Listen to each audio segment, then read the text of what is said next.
अस्सलाम वालेकुम नाजरीन। तो कैसे हैं आप लोग? उम्मीद करता हूँ सारे के सारे लोग खैरियत से होंगे और हमारे टेक्निकल बाबा चैनल पे पाइथन की डीप सीरीज़ को अच्छे तरीके से इंजॉय कर रहे होंगे। ठीक है, तो जैसा कि हमने पाइथन के अंदर लूप्स को जो है वो स्टार्ट किया हुआ था और हमने फॉर लूप को जो है वो डीपली डिस्कस किया था और उसे टप्पा लिस्ट, इसके अलावा रेंज और क्या कहते हैं उसे स्ट्रिंग के ऊपर अप्लाई भी किया था और उसका कोड भी हमने विजुअल स्टूडियो कोड के अंदर रन किया था। ठीक है, आज जो है वो हम पाइथन के अंदर एक नई लूप को देखेंगे जो होगी वाइल लूप इन पाइथन। ठीक है, तो देख लेते हैं वाइल लूप क्या होती है। मैंने आपको इंट्रोडक्टरी पार्ट में बताया था कि ये जो वाइल लूप होती है ये एक कंडीशनल लूप होती है।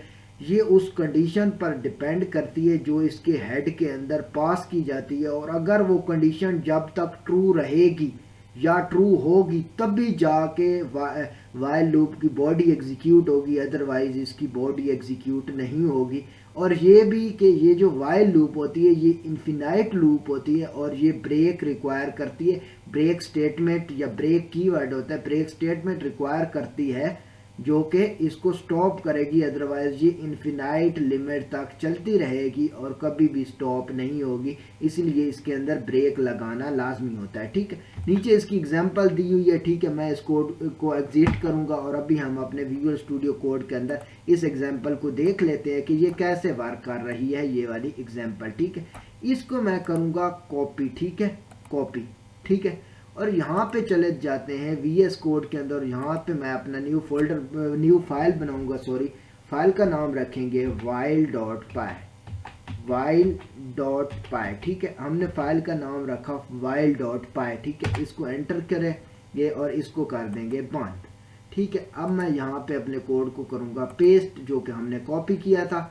अब वो ये कह रहा है कि आपका यहाँ पे ना सिंटैक्स एरर है। तो क्या एरर है मैं आपको अभी बता देता हूँ। इसको अब हम जल्दी से फिक्स कर लेते हैं। ठीक है, तो ये कह रहा है कि आपका एरर है यहाँ पे। ठीक है, क्या एरर है वो भी बता देते हैं। ठीक है, ये ऐसे आया, वो कह रहा है कि यहाँ पे जो है ना जब एग्जीक्यूट करना है तो यहाँ एक टैब का फासला होना चाहिए। ये फिक्स हो गया एरर।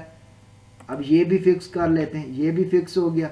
और ये जो ब्रेक है ये इफ के अंदर है तो इस वजह से जो है इसको एक टैब का फासला देना पड़ेगा, अदरवाइज ये भी दे वो एरर थ्रो करेगा। तो इसको भी एक टैब का फासला दे देते हैं। सॉरी, ये ब्रेक स्टेटमेंट को ना दोबारा से जो है सेट कर लेते हैं, ये थोड़ा इसका इशू है। तो ये अगर वाइल के अंदर ये देखें, ये जो है ये ब्रेक स्टेटमेंट भी ठीक हो गए और ये जो है इसको भी ठीक कर लेते हैं, क्या कहते हैं टैब से ठीक कर लेते हैं। ठीक है, ये सारा का सारा कोड ठीक हो गया।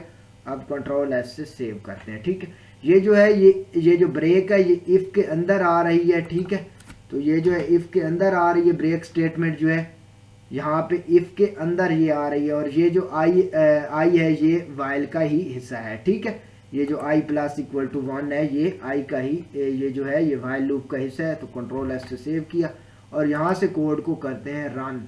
ठीक है, रन कोड। ठीक है, ये देखें इसने 6 तक जो है वो हमें सारे डिजिट प्रिंट करके दे दिए। अब मैं इसका ट्राई रन बताता हूँ कैसे। ये क्या हुआ कि यहाँ से लूप स्टार्ट, यहाँ से जो है हमारा वेरिएबल स्टार्ट हुआ। यहाँ पे हमने आई के अंदर जो है 1 वैल्यू स्टोर कर दी। ठीक है, फिर जो है हमने वाइल लूप को स्टार्ट किया, वाइल लूप को, और अब हमने उसके अंदर कंडीशन पास की कि जब तक आई लेस देन या 6 के इक्वल रहे उस वक्त तक आई जो है वो प्रिंट होना चाहिए यहाँ पे। ठीक है, तो यहाँ पे आई जो है वो प्रिंट होना चाहिए। ठीक है, फिर हमने उसे कहा कि जब आई बार बार प्रिंट होता जाए और आई की वैल्यू 6 के इक्वल हो जाए तो लूप ब्रेक हो जानी चाहिए। यहाँ पे एंड पे हमने ये बताया कि जब हर नई मर्तबा जो है वो क्या हो, आई प्रिंट हो तो उसकी वैल्यू में 1 की एडिशन हो चुकी हो, यानी कि आई की वैल्यू हर बार जो है वो 1 के एडिशन के साथ प्रिंट होनी चाहिए। यानी पहली मरतबा 1 है, फिर 2, फिर 3, फिर 4, फिर 5 और 6 तक, ये जैसा कि कोड में नज़र आ रहा है। एक मरतबा फिर कोड को रन कर लेते हैं। ठीक है, तो ये नीचे कोड रन हो गया। तो ये इसने उसी तरीके से जो है वो प्रिंट करके दे दिए जैसा कि मैंने आपको ट्राई रन के अंदर समझाया है। ठीक है, तो ये थी हमारी जो है वो वाइल लूप पाइथन के अंदर। मिलते हैं नेक्स्ट वीडियो में, आज के लिए इतना ही काफ़ी। अल्लाह हाफिज़।